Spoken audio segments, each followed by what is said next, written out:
And hi, everyone. It's good to see you all again after seeing you on Sunday.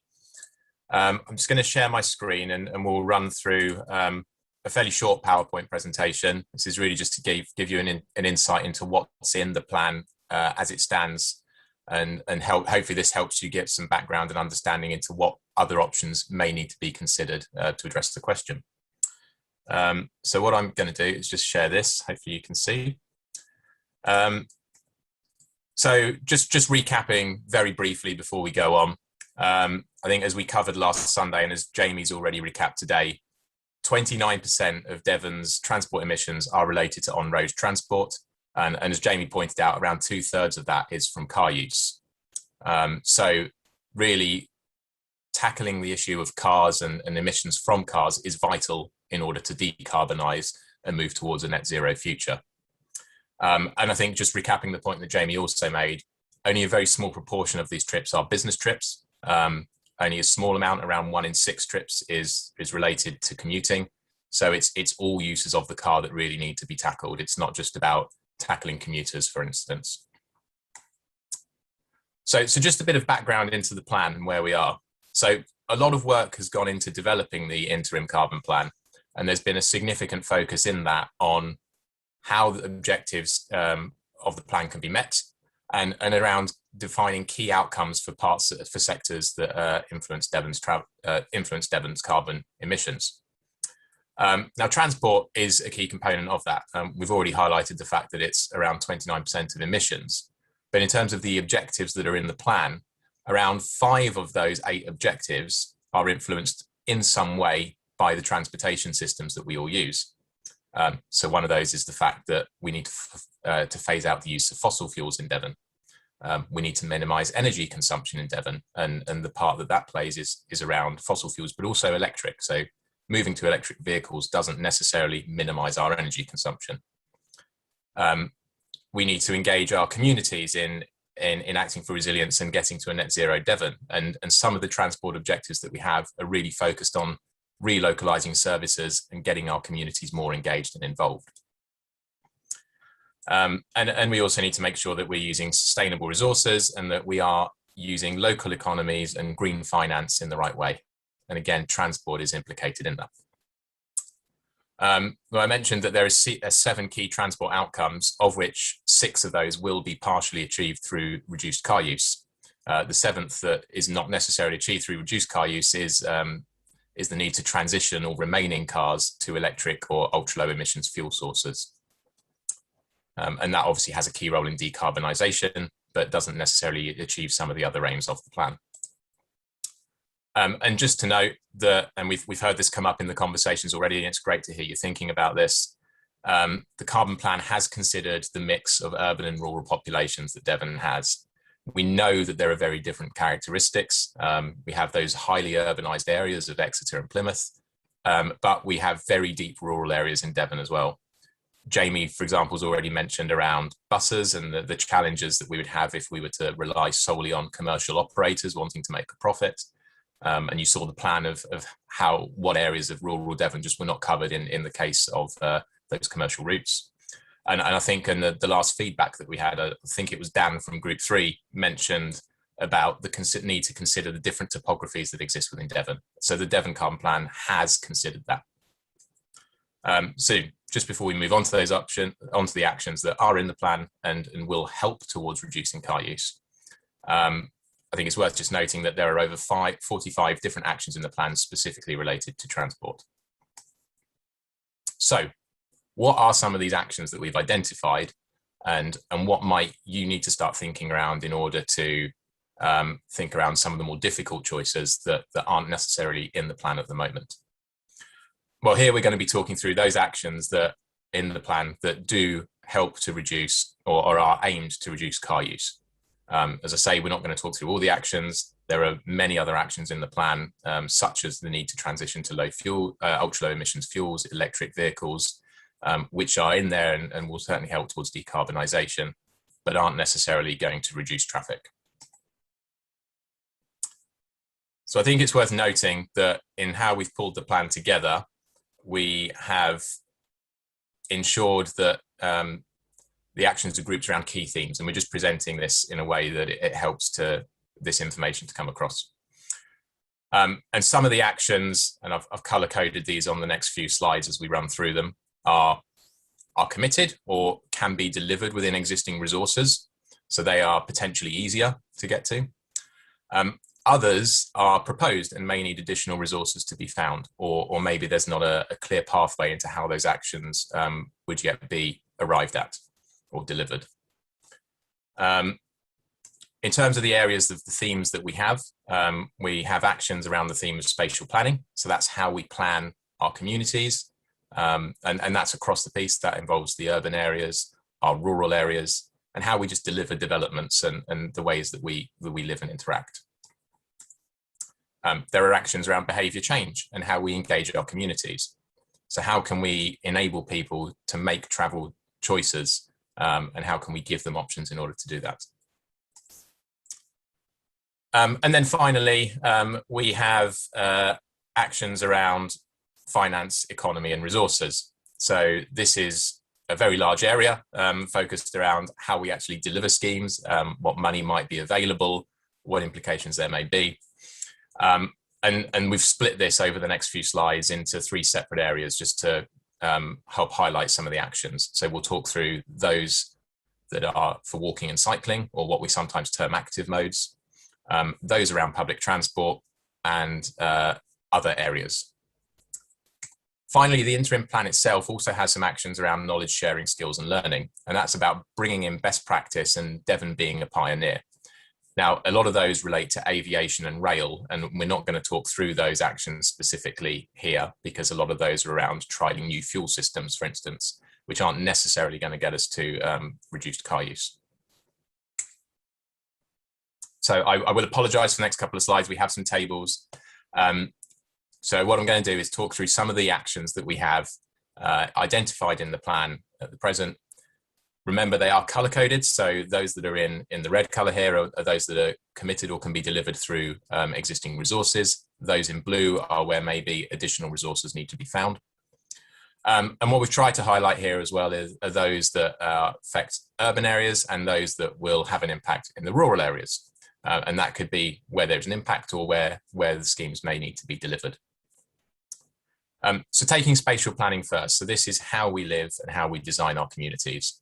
Well, spatial planning has a really key role to play in transport and how people move around Devon. If we are able, through our spatial planning regulations, to deliver high quality mixed use developments where within 15 minutes, for instance, everyone can walk to their local shops, their facilities, people can work from home, they have high connectivity and are able to use services digitally, then that reduces automatically the need for people to travel. And there is a tendency for people to travel by car.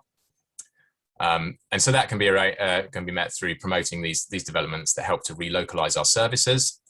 And this is really important because it helps our local economies to grow as well. It brings opportunities to areas where facilities may have been lost in the past. Around new developments, we have in the plan options to ensure that new developments are designed in a way that promotes sustainable travel. So that may be not having spine roads through developments that promote cars to travel through their full length, but maybe we have what we term modal filters in them. So that are parts of the network where a bus or some other form of shared mobility, bikes can get through, but maybe cars can't. Similarly, we have other actions on here around shared mobility hubs. So that's really embedding the shared economy. And maybe there are hire cars, hire bikes that can be used, built into those developments. And again, that's deliverable now. But there are also other issues here that we've identified that may need changes to the way that things are set up in order to deliver them. So I think some of you are feeding back on the last feedback session around how difficult it is to transition between different types of public transport. So can we enable developments that allow us to walk or cycle for the first mile easily to a bus stop and then to take a bus? And then there's a piece around ticketing as well. So integrated ticketing being introduced across Devon that allows you to buy a ticket that would allow you to use a bike, a shared bike potentially, then a bus, and then a train, all in one ticket, and for a cheaper price than if you were to buy those separately. So moving on to behaviour change. Sorry, I'm conscious I've got the 10 minutes here. Again, there are actions around this in how we can help people to make the right travel choices for them in the plan. So there are actions around providing up-to-date digital information. And that's easy to access digital information as well. So not being spread across multiple apps that you might need to have on your phone, one for a bus operator, one for the train, one for a bike hire, but everything available in a single app that allows you to make your travel choice. There are other areas around here in terms of helping to influence behaviour change. So can we reduce speed limits in our urban areas and in our rural areas in order to promote safety? We've already again had people mention on the call today that perhaps people don't feel safe on their bikes. If we were to introduce lower speeds across our urban areas, for instance, that might make people feel more secure to go out and use their bikes. And then another example around this is allowing trials for different types of bicycle. So there is an action in the plan to help enable people to trial a bicycle. Now, buying bikes is an expensive business, particularly when we're talking about e-bikes. And those e-bikes that are out there provide much more mobility options than standard bikes, but they're expensive, and people may not want to commit to purchasing them if they're not sure it's going to work with their lifestyle. Okay, so moving on, we're going to tackle a few now around finance and economy. So first off, I'm just going to talk through a few actions that are in the plan around walking and cycling and promoting those. So the very first action here, and one I think is going to be quite relevant to your discussions, is around how we can look at opportunities to reduce vehicle capacities in our urban areas. So that's particularly where that may open up other opportunities and support other objectives. That could be redevelopments of town centres, allowing for active travel routes to be put in place, potentially such as the cycleways, such as the E4 cycleway that you've seen in Exeter has been introduced recently. Can we design our streets better? So can we design pavements and junctions where actually, rather than a vehicle turning in or out, we prioritise pedestrian and cyclist movements and cars have to give way? And then again, we have actions around improving our cycle routes and developing plans. So, for instance, we have objectives in the plan and actions in the plan to improve strategic cycle routes, not just within the urban areas where it's potentially easier to deliver those, but also between settlements, so covering the rural areas and making accessibility for people much easier.